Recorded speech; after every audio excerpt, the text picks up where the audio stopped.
The moment he laid eyes on this woman, a shot of desire fired somewhere so close to Calmer Ottosson that he could feel the concussion, and a whole tree of blackbirds rose at once into the sky. Which is the romantic way of saying that he just wanted to row her across Lake Michigan. Iris was wearing a black coat over a black dress and a hat with a veil that hadn't yet dropped over her face. He had seen her picture the day before in the Philadelphia Bulletin, but it hadn't prepared him for this. She was not beautiful so much as flawless. Everything perfectly in place, perfectly in balance, perfect calves, perfect ankles, perfect feet, although he couldn't actually see the feet, which were inside the shoes, setting off her ankles and calves. And the wings beat in his throat, all the panicked birds. On her arm was a second lieutenant named Jerome Jensen, to Calmer's knowledge the worst officer on his ship. A man of breathtaking incompetence, no attention span, in love with detail and procedure and the uniform itself, and who habitually wrote up enlisted men for the smallest infractions and informed confidentially on his fellow officers. It spoke to them both, perhaps, that Jensen had no whiff that he and Calmer were not eye to eye. On reflection, Calmer would see that in regard to what happened that morning vis-a-vis the widow Toebox. It was his own imagination at fault. He'd never imagined that even Jensen could make a botched job of greeting the congressman's widow.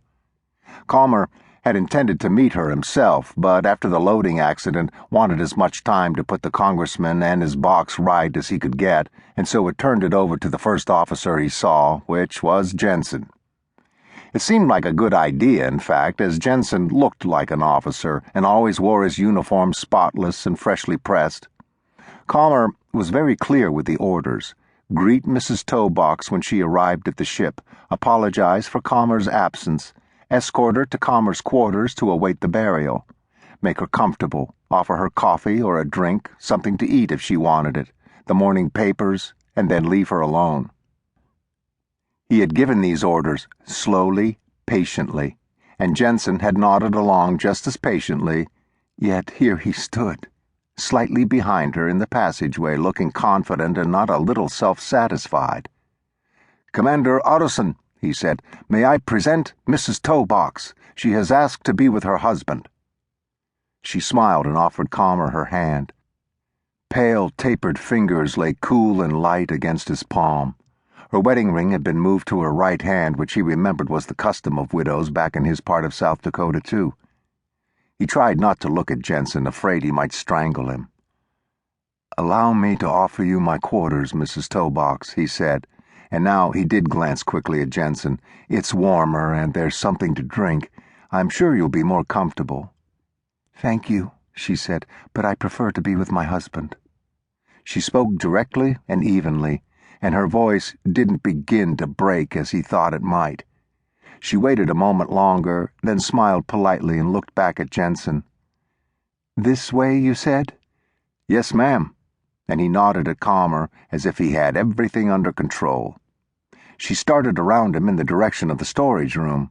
She was smooth and perfectly balanced, giving nothing away. Bereaved as a house cat from her outward appearance. He stood a moment watching her from behind, aching to protect her. Always his first impulse with women who attracted him. He realized this was not an ordinary impulse, not even faintly tangent to sexual intercourse, and there it was and had always been. Except this time there were birds, and the ache to protect her mingled with the woman's scent. He got to the door first. "I'm afraid there was a small accident bringing the casket on board," he said. She didn't seem to hear that, just waited for him to open the door. It was colder inside than he remembered. The casket also seemed different now, lying over the tables against the far wall, tied up like a hostage. Moisture had condensed on the lid. He sent Jensen to get Mrs. Toebox a chair, and for a few minutes he was alone with her in cold storage, and the panicked birds pounded in his throat.